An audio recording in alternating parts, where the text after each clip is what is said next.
قضا نمازیں کب اور کیسے پڑھیں؟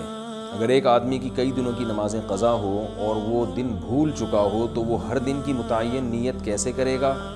نیز وہ قضا نمازیں کن اوقات میں پڑھ سکتا ہے؟ یہ محمد صاحب نے کراچی سے پوچھا ہے۔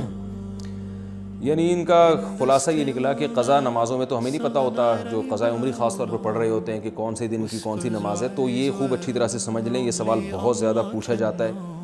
قضاء عمری کیسے ادا کی جائے، اس کی نیت کیسے کی جائے؟ آپ نے سب سے پہلے تو ایک ڈائری میں ایک حساب لکھنا ہے کہ میرے ذمے کی قضا نمازیں ٹوٹل کتنی ہیں، ایک اندازہ لگانا ہے کہ آپ بالغ کب ہوئے تھے اور اس کے بعد کون سی نمازیں آپ پابندی سے پڑھتی رہے ہیں، کون سی پابندی سے چھوڑتے رہے ہیں۔ جمعے کی نمازیں تو اکثر لوگوں نے پڑھی ہوتی ہیں۔ اس طرح ایک ظاہر 100% نتیجے تک تو آپ نہیں پہنچیں گے، ایک لم سم اندازہ لگا کے ایک غالب گمان جس طرف جائے آپ نے ایک ڈائری میں نوٹ کر لینا ہے کہ جی میری اتنے سال کی فجر کی نمازیں، اتنے سال کی ظہر کی نمازیں، اتنے سال کی عصر کی، اتنے سال کی مغرب کی، اتنے سال کی عشاء کی، اور وطر بھی مستقل ایک نماز ہے۔ نبی صلی اللہ علیہ وسلم کی صحیح حدیث ہے، ان اللہ زادکم صلاۃ الا وہی الوتر، اللہ نے ایک اور نماز کا اضافہ کر دیا جو کہ وطر ہے۔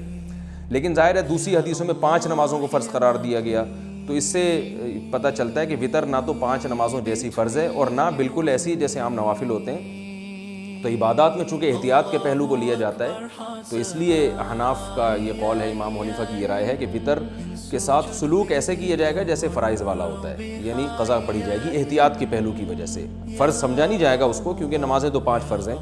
لیکن بالکل اس کو اگنور نہیں کیا جائے گا، تو اس لیے احتیاطاً وطر کی قضا بھی واجب ہے۔ تو آپ نے یہ اس 5 نمازیں اور وطر کا اندازہ لگا لیا کہ بھئی یہ اتنے سال کی بنتی ہیں،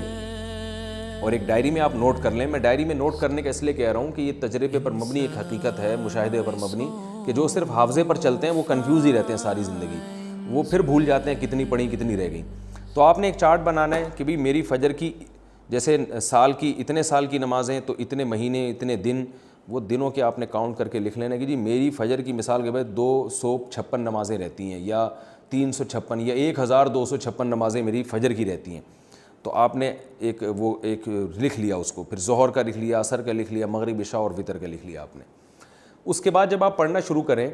تو پڑھنے کے اوقات کیا ہیں کہ جو 3 مکروہ اوقات ہیں، سورج نکلتے وقت، زوال کا وقت جب سورج بالکل سر پر ہوتا ہے،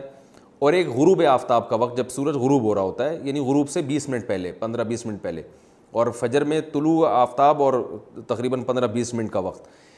یہ وقت اور زوال کے 10 منٹ آپ لگا لیں۔ اس ٹائم کے علاوہ آپ جب چاہیں قضاء عمری پڑھ سکتے ہیں، اور جون سی چاہیں نماز آپ پڑھ سکتے ہیں،